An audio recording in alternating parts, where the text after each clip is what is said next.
Hello and welcome to our School at Home class in English grade 7.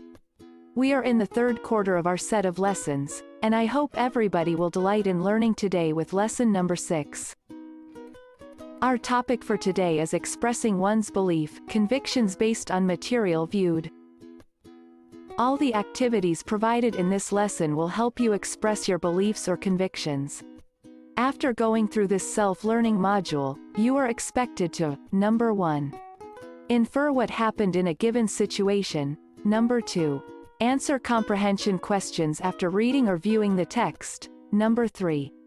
Express one's beliefs and convictions based on the material. For a start, do the following exercise. You can pause this video if you will need more time. Press play again when you're finished with the activity, and when you're ready to proceed with the lesson. Read each passage, and then respond to the questions. Each question will ask you to make a logical inference, based on textual details. Every day after work, Paul took his muddy boots off, on the steps of the front porch. Alice would have a fit, if the boots made it so far as the welcome mat. He then took off his dusty overalls, and threw them into a plastic garbage bag. Alice left a new garbage bag tied to the porch railing for him every morning. On his way in the house, he dropped the garbage bag off at the washing machine, and went straight up the stairs to the shower as he was instructed. He would eat dinner with her, after he was presentable, as Alice had often said. Question number 1. What type of job does Paul do? Letter A. Paul works in a bank. Letter B. Paul works as a lawyer. Letter C. Paul works some kind of job that requires him to get dirty. Or letter D. Paul works as a boatman transporting people across the river. Number 2. What type of a person Alice is? Letter A. Alice is a naughty one. Letter B. Alice is a very clean person. Letter C. Alice is a controlling person. Letter D. Alice is a very annoying person. Number 3. What relationship do Paul and Alice have? Letter A. They are twins. Letter B. They are strangers. Letter C. They are neighbors. Letter D. They are husband and wife. Crack. Thunder struck and rain poured. Max stared blankly out the window, trying to contain his emotions, that raged like the weather. He was beginning to lose it. Dropping the kite from his hand, Max broke out into full sobs. His mother comforted him. There, Max. We'll just find something else to do. She began to unpack the picnic basket that was on the counter, and offered him a sandwich. Max snapped, I don't want a sandwich. A flash from the sky lit up the living room. Boom! Mom sighed. Question number 4. Why is Max upset? Is it letter A. His mother is busy with her work? Letter B. It is so hot outside that could make him sick. Letter C. It is raining and he cannot go outside to play. Letter D. His mother doesn't want him to go outside and play. Number 5. What was Mom planning on doing today? Letter A. She was going shopping with Max. Letter B. She was going to take Max on a picnic. Letter C. She was going to work and she was late. Letter D. She was going on a trip with her friends. Here are the correct answers. Number 1 is C, number 2 is B, number 3 is D, number 4 is C, and number 5 is B.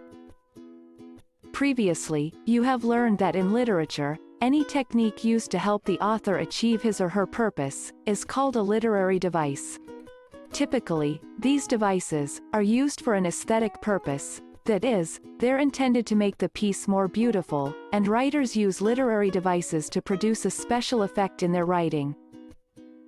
Imagine for a moment that you have arrived at your house after work. All the lights are out, so you assume that you are the first one home. As you walk from your car, you see there is a package on the front step. Before you even pick it up, you assume that it was left by the mailman. You finally open the front door, and see that the living room has been cleaned.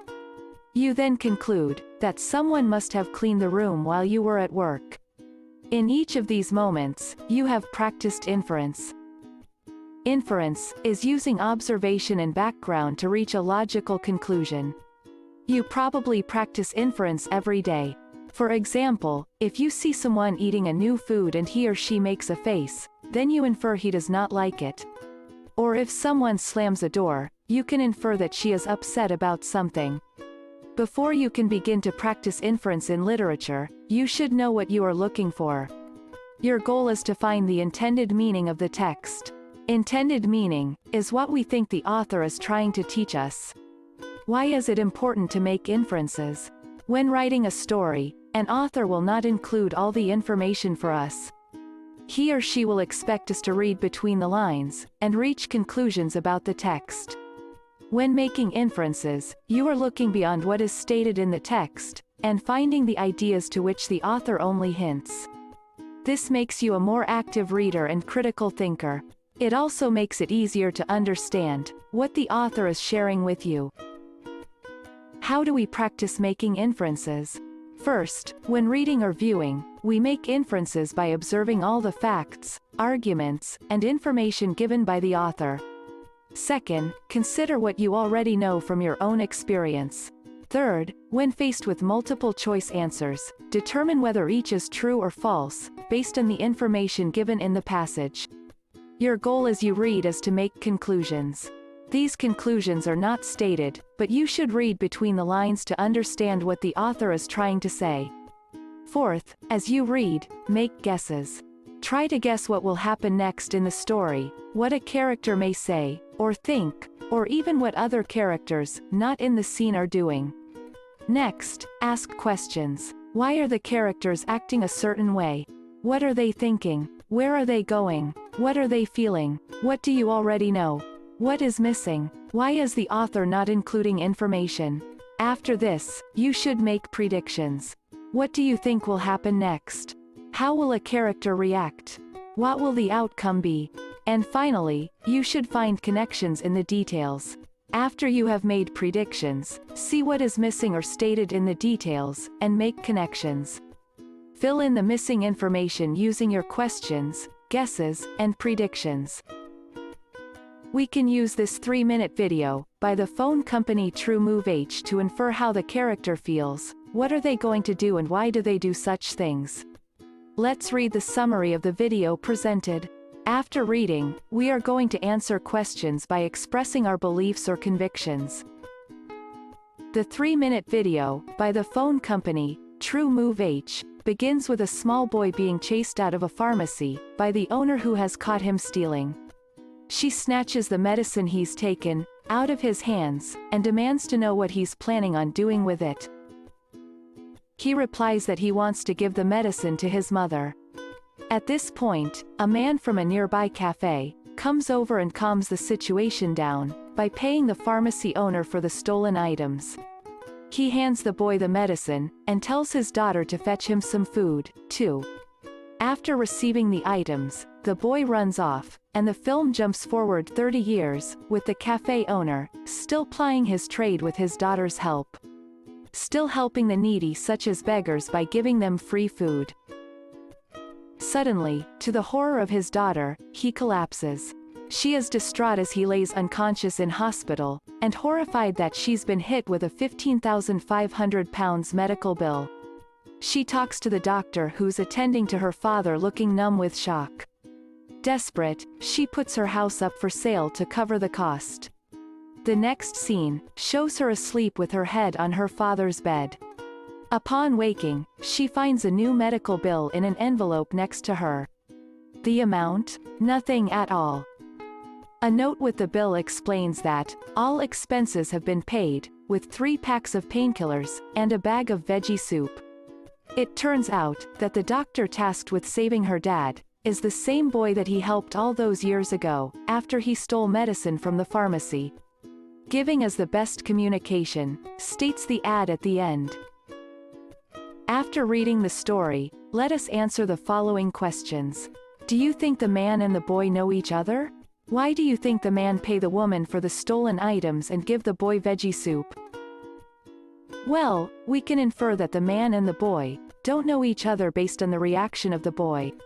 The man paid the stolen items, and gave food to the boy because he knew that the boy stole the medicine for his sick mother, and he had no money. Since his mother is sick, the man thinks that there is no money to buy for food as well. How about the man's daughter? What is she probably thinking when her father helped the boy? Well, the girl of course has to obey her father, although she knew that they earn little from their small business. Even though she does not agree with her father, she still has to obey him. What do you think the daughter is thinking and feeling when her father collapses and is brought to the hospital and hit with a £15,500 medical bill? You are correct, if you say that the daughter might be blaming his father, even questioning God why they have to suffer such fate, even though her father is a good man, and does not hesitate to help those in need. And now that they are in a dire need of help, who would probably lend a hand to them? When the girl wakes up with her head on her father's bed, she finds a new medical bill in an envelope next to her with zero amount of bill and a note which explains that all expenses have been paid, with 3 packs of painkillers and a bag of veggie soup. Who do you think paid the bill? Yes, you are correct. It is the doctor, who turns out to be the same boy that the man had helped all those years ago after he stole medicine from the pharmacy. What do you think happened to the boy after all these 30 years? How was he able to become a doctor? Well, if you say that he became a doctor through determination and hard work, and promised to return the good deed he received from the man, by helping others also, then, you have a point. What do you think the commercial want to communicate with the viewers? Did the video succeed on the intended meaning? Through the video, the phone company was able to communicate that giving is an integral part of communication. As intended, the video was able to capture the true meaning of communication, and that is to share your blessings to others without waiting anything in return. At this time, you may now learn how to predict or infer what will happen next, why the characters acting a certain way, what are they thinking, where are they going, what are they feeling, what you already know, what is missing, and why is the author not including information. You can also watch the video in the link below. For the activities, please check the next video. Thank you. Read and answer the following activities carefully and honestly. You can pause this video if you will need more time. Press play again when you're finished with the activities, and when you're ready to proceed with the next activity. Activity 1. Read each passage and then respond to the questions by encircling the letter of the correct answer. Each question requires to make a logical inference based on textual details. Question number 1. You have a dinner party and all the guests ask for seconds. What is the most logical conclusion? Is it letter A, the food is good, letter B, the food is terrible, letter C, the guests eat too much, and letter D, the guests are picky eaters? Number 2. When reading a story, it is important to refine the intended meaning. Is the answer letter A, look for common themes?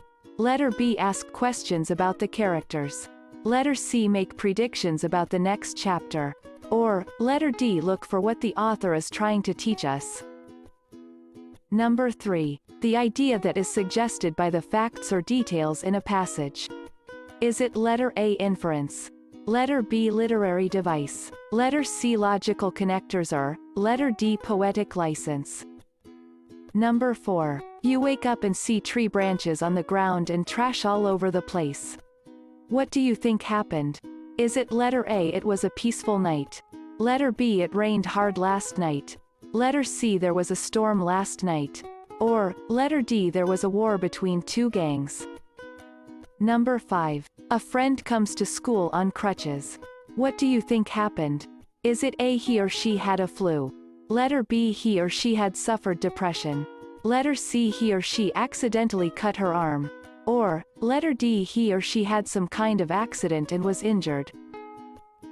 Here are the correct answers. Number 1 is A, number 2 is D, number 3 is A, number 4 is C, and number 5 is D. Activity number 2. Read each passage and then respond to the questions by encircling the letter of the correct answer. Each question requires to make a logical inference based on textual details. Kyle ran into his house, slamming the door behind him. He threw his book bag on the floor, and plopped onto the couch. After 6 hours of playing Grand Larceny 7, he ate some pizza, and fell asleep with a slice on his stomach, and his feet on his book bag. When Kyle came home from school the next day, he was noticeably distraught. He balled up his report card, and placed it inside a soup can in the garbage. He then flipped the soup can upside down in the garbage can, and arranged loose pieces of trash over it. As he plopped down on the couch, he let out a sigh and picked up his controller.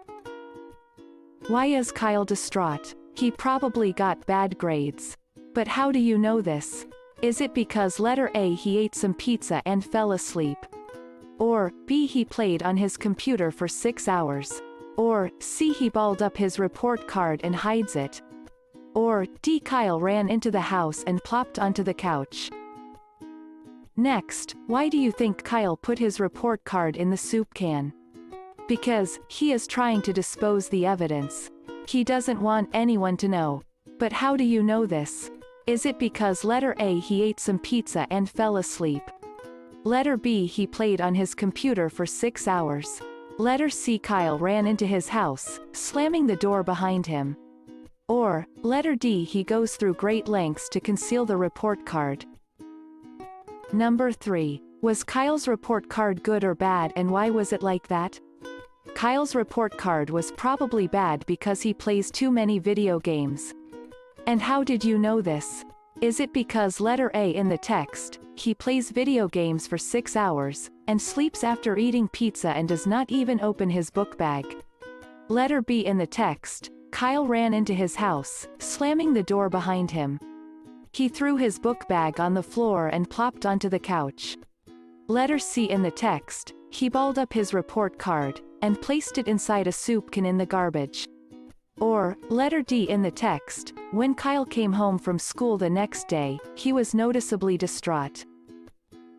Anastasia sat by the fountain in the park, with her head in her palms. She was weeping mournfully, and her clothing was disheveled. In between gasps and sobs, Anastasia cried out a name. "Oh, John," and then her cell phone beeped. Her hand ran into her purse, and her heart fluttered. The text message was from John. She opened up the message, and read the few bare words, "I need to get my jacket back from you." Anastasia threw her head into her arms and continued sobbing. Question number 4. What relationship do John and Anastasia have?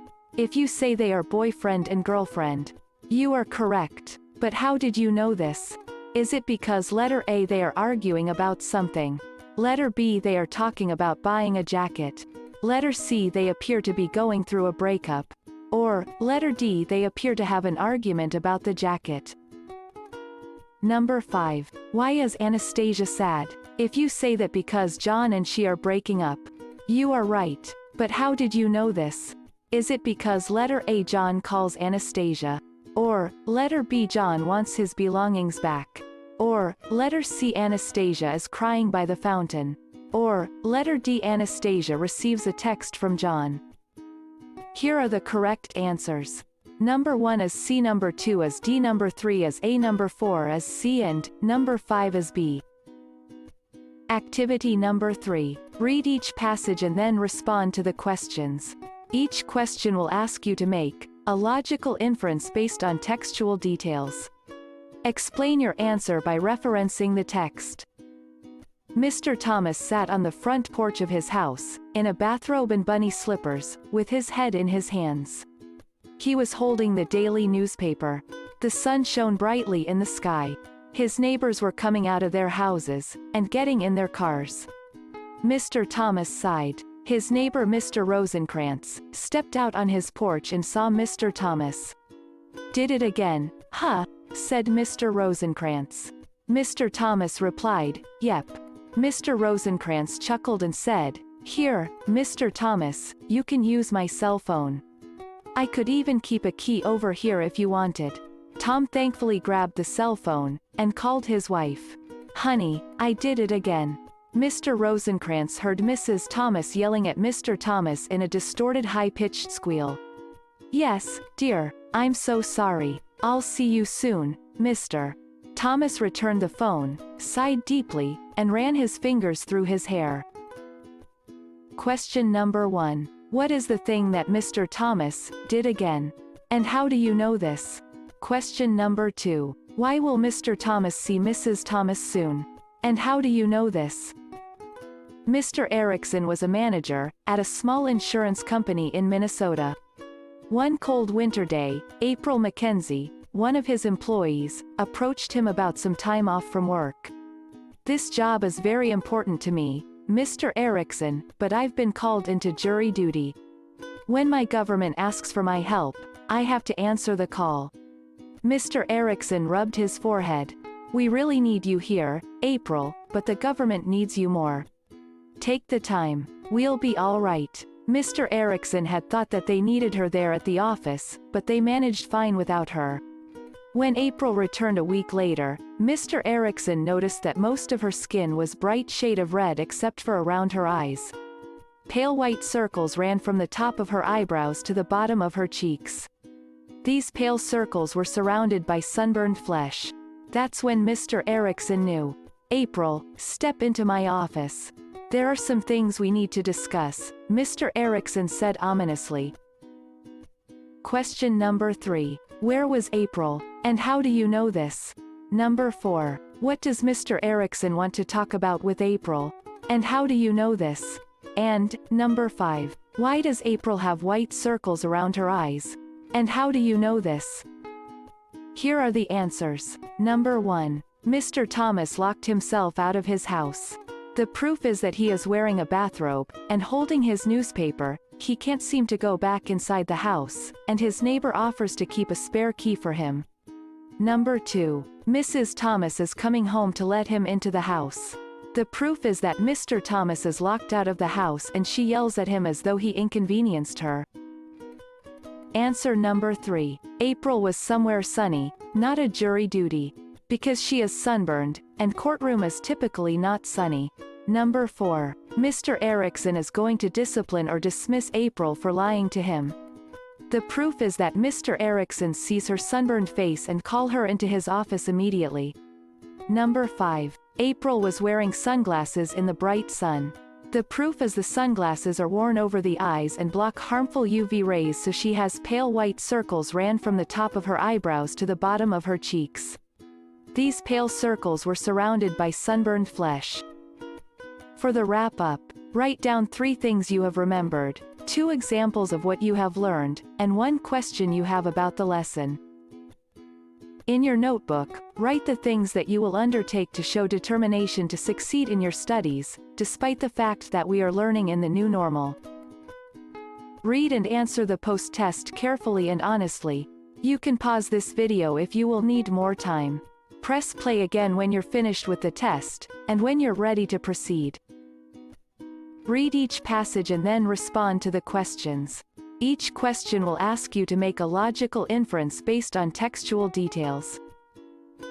"Tommy," Mom called out as she walked in the front door. "Tommy," she continued shouting, "I sure could use some help with these groceries." There was still no reply. Mom walked into the kitchen to put the grocery bags down on the counter, when she noticed shattered glass from the picture window all over the living room floor, and a baseball not far from there. "I'm going to kill you, Tommy," Mom yelled to herself as she realized that Tommy's shoes were gone. The first question is, what happened to the window? Is it letter A, Tommy installed the broken window? Letter B, Tommy broke the window playing baseball? Letter C, Tommy cleaned the window with a dirty rag? Or, letter D, Tommy left the window open and some birds flew in? Question number 2. Why did Tommy leave? Is it because letter A, Tommy had to run an errand? Letter B, Tommy had forgotten his baseball bat outside? Letter C, Tommy was in a hurry to play baseball outside? Or, letter D, Tommy was afraid her mother would punish him? Gloria was driving around the neighborhood in her pajamas. Every block or so she'd stop the car, hold her head out of the door, whistle, and call out, "Candy. Candy, come here girl." Then she'd start the car again, and slowly drive another block or 2, looking around from left to right. Curtis sat in the passenger seat. He was looking around too, but he held his head low. How many times have I told you to make sure that you shut and lock the door after you come in? Gloria reprimanded Curtis. Curtis sighed. He felt bad enough without her finger wagging. Number 3. Who is Candy and what are Gloria and Curtis doing? Letter A. Candy is a dog and Gloria and Curtis are looking for her. Letter B. Gloria and Curtis are having a walk with their dog, Candy. Letter C. Gloria and Curtis are driving to the park with Candy, their dog. Or, letter D. Candy is a girl who is strolling at the park with Gloria and Curtis. Number 4. How did Candy get out? Letter A. Candy unlocked the door. Letter B. Candy jumped over the door. Letter C. Candy pushed open the door. Or, letter D. Candy crawled under the door. Number 5. Why does Curtis feel bad? Is it letter A. Curtis lets Candy out for a walk? Letter B. Curtis doesn't like Candy inside the house. Letter C. Curtis walks the dog to the park and loses her. Or, letter D. Curtis knows that it's his fault that Candy ran away. Here are the correct answers.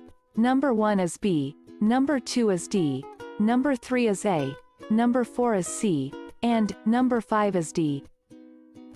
And that ends our lesson on expressing one's beliefs or convictions. Congratulations for completing lesson number 6 of the 3rd quarter. Goodbye and see you in the next lesson.